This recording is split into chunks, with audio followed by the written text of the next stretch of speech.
Hi, I'm Craig with ApplianceVideo.com.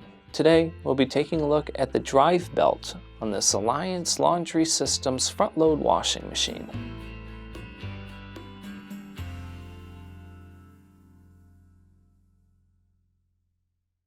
Stop. Before beginning any repair, always be sure to disconnect the power to the appliance.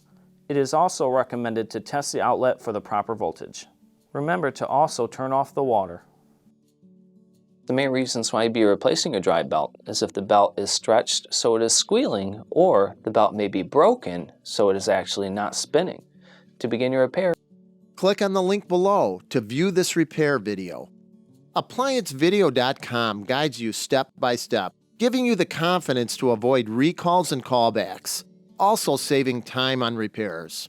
Whether you're up against an uncommon repair or the latest appliance on the market, our videos have been created with you in mind.